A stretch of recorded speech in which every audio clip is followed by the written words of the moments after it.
आणि स्वागत करते तुमचं आपल्या यूट्यूब चॅनलमध्ये।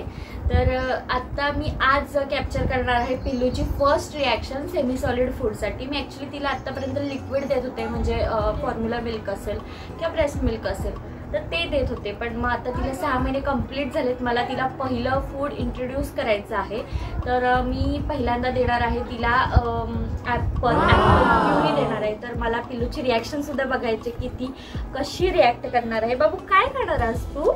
ॲपल प्युरी खाणार? ॲपल प्युरी खाणार? हो, ॲपल प्युरी खाणार तू। ॲक्च्युली फर्स्ट जेव्हा आपण काही इंट्रोड्यूस करत असतो ना, तर ते सकाळच्या वेळेला मोस्टली द्यायचं, म्हणजे की जर का बेबीजमध्ये जर का रिॲक्शन वगैरे जर का आली तर ती आपल्याला कळून जाते। तर त्यामुळे मी आता मी आता तुमच्यासोबत रेसिपी काय ते पहिले शेअर करते आणि त्यानंतर मग पिल्लूची पहिली रिॲक्शनसुद्धा आपण कॅप्चर करूया।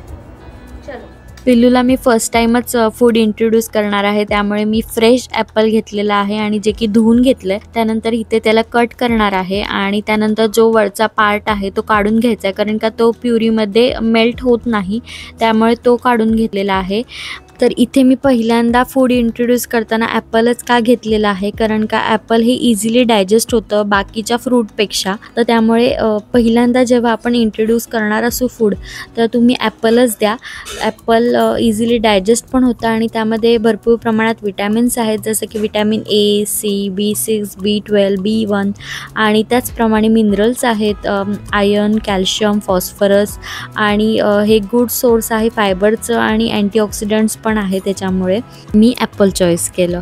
तर इथे मी ॲपलचे तुकडे करून घेतलेले, ह्याची साल वरची काढून घेतले आणि त्यानंतर मी इथे स्टीमरमध्ये मी ॲपल उकडून घेणार आहे। तर इथे मी 10 ते 15 मिनटं ॲपल उकडायला ठेवलं आहे। आणि इथे ॲक्च्युली मी एक टिप सांगेन तुम्हाला की ॲक्च्युली तुम्ही असं स्टीमरमध्ये बॉईल केलं तरी चालेल ॲपल, पण ते डायरेक्ट पाण्यामध्ये टाकून उकडू नका, त्यामुळे काय होतं ॲपलच्या ज्या प्रॉपर्टीज असतात त्या निघून जायची शक्यता असते। त्यामुळे मग प्रॉपर असं स्टीम करून घ्या।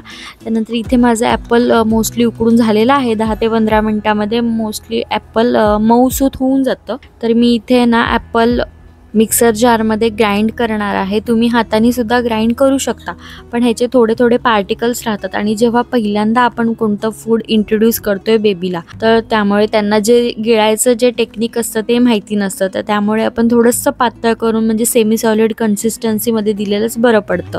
तर इथे मी आता एकदा मिक्सरमध्ये फिरवलं होतं, तर थोडेसे पार्टिकल्स राहिले होते, त्यामुळे मी थोडंसं उकळतं पाणी घातलं। आता ह्या मी स्टेजला सांगेन की तुम्हाला दूध घालू नका अजिबात तुम्ही, कारण का दूध पचायला जड असतं, त्यामुळे आपण पाणी इंट्रोड्यूस करतोच पहिल्यांदा 6 महिन्यात। तर त्यामुळे ते द्या। आणि इथे माझी ॲपल प्युरी बनून रेडी आहे।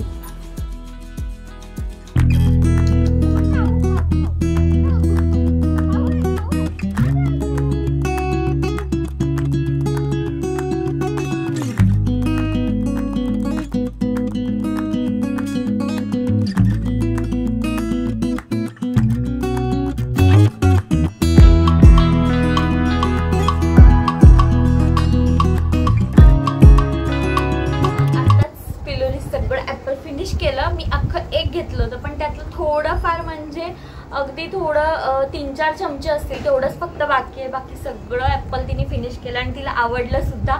ॲक्च्युली मला जी मधली मुवमेंट आहे तर ती कॅप्चर नाही करता आली, कारण का ती एवढी बळबळ करत होती आणि तिला ते पाहिजे होतं, आवडलं होतं, त्यामुळे ती डिश ती एकदम खेचत होती, त्यामुळे ती काय मुवमेंट मला नाही कॅप्चर करता आली। पण तिने ऑलमोस्ट सगळं संपवलं, तिला आवडलं सुद्धा। आणि तुम्हाला जर का अशा प्रकारच्या रेसिपी बेबीज फूड रेसिपी बघायला आवडणार असतील तर मला कमेंट करून सांगा।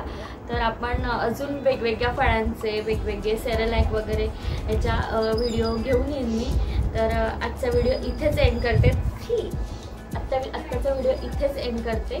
आणि अजून एक मला टिप सांगायची की जर तुम्ही फ्रूट ज्यूस देत असाल ना तर लगेच पाणी देऊ नका, जरा थोडंसं 10-15 मिनटाचा गॅप ठेवून मग पाणी द्या। कारण कसं म्हणतात की फळं खाल्ल्यावरती पाणी पिल्यावर पोटात दुखतं, काही माहिती नाही ते आहे की नाही, पण तुम्ही करू नका, कारण का बेबीमध्ये आपल्याला ह्या गोष्टी कळत नाहीत, त्यामुळे त्या आधीपासून ज्या फॉलो करत आलेल्या आपण गोष्टी आहेत त्या पाळायला पाहिजे।